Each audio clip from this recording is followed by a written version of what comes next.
अध्यक्ष महोदय, मैं आपका आभारी हूँ कि आपने मुझे बोलने का अवसर दिया।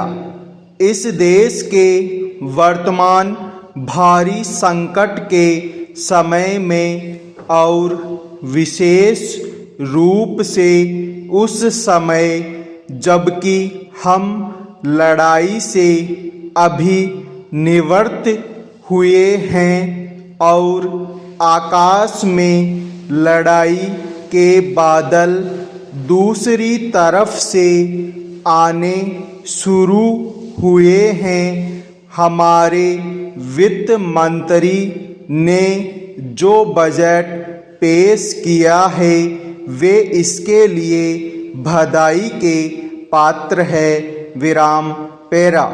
यद्यपि भिन्न भिन्न पहलुओं को लेकर आलोचनाएं की गई हैं, लेकिन यदि उनकी कठिनाइयों को भी देखा होता कि राष्ट्र को किन किन संकटों का सामना करना पड़ रहा है, इस बात पर भी अगर मेरे से पहले बोलने वाले वक्ताओं ने विचार किया होता तो मेरा विश्वास है कि उनकी आलोचनाओं का आधार कुछ दूसरा होता।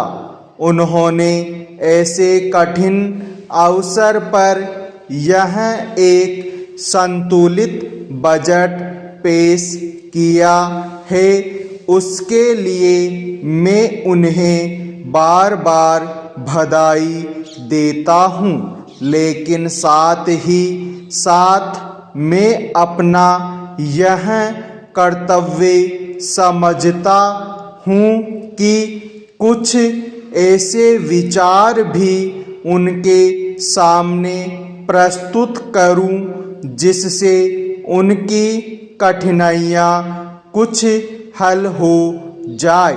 विराम।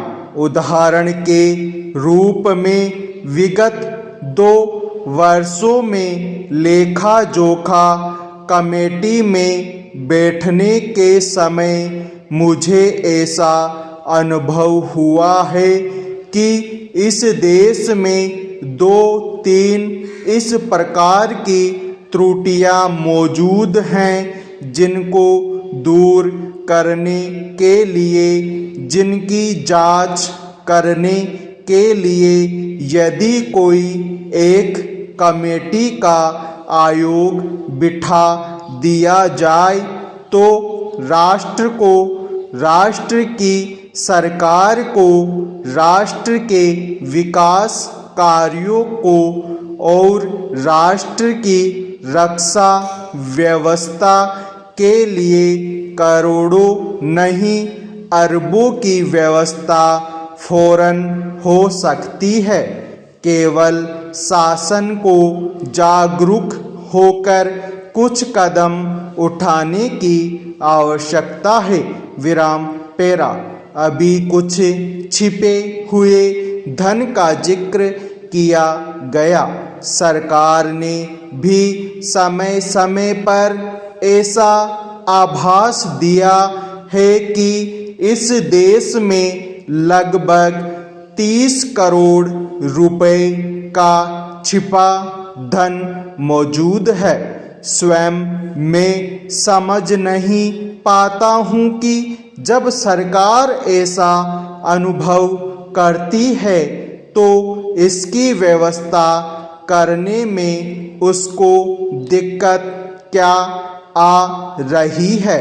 ऐसा मालूम होता है कि कहीं इच्छा शक्ति की कमी है। भारत की इस सरकार ने अपनी शक्ति का ठीक से उपयोग करके उस दुश्मन के दांत खट्टे किए जिसके की ऊपर विश्व की शक्तिशाली और इंग्लैंड जैसी शक्तियों का अटूट सहारा था और जिसको कि उन्होंने हमारे विरुद्ध उकसाकर खड़ा किया था और अपना पूर्ण सहयोग दिया था। विराम पेरा। अध्यक्ष महोदय, मानव संसाधन विकास मंत्रालय की मांगों के संबंध में बोलने के लिए मैं खड़ा हुआ हूँ। विराम। शिक्षा की पद्धति के बारे में, उसमें परिवर्तन लाने के बारे में, इस क्षेत्र में हमें जो असफलता हाथ लगी है उसके बारे में अभी मेरे मित्र ने बहुत कुछ कहा है।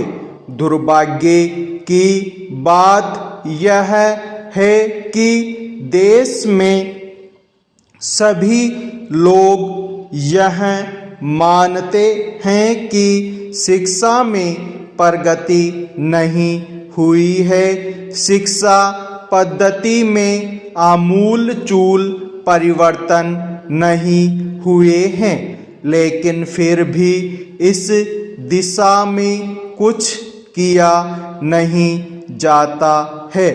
ऐसा प्रतीत होता है कि इस विषय में कुछ भी करने की स्थिति में हम नहीं रहे हैं। स्थिति ज्यों की त्यों चली आ रही है।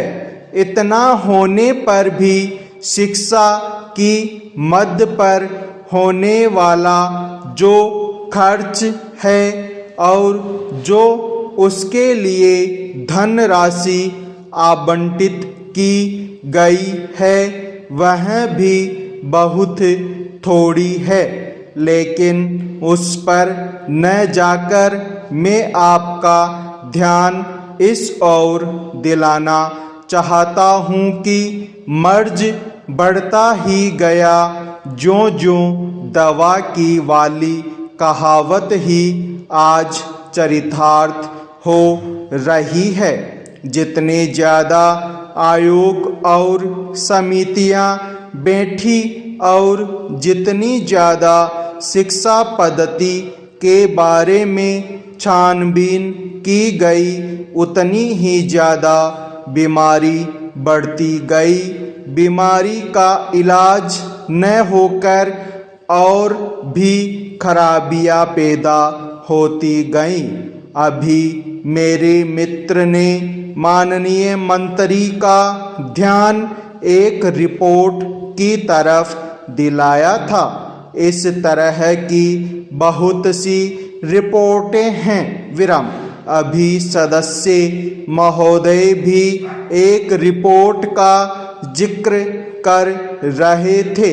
रिपोर्ट तो बहुत सी प्रस्तुत हुई हैं, लेकिन मंत्रालय ने उस पर कभी कार्यान्वयन करने की दिशा में कोई कदम नहीं उठाया।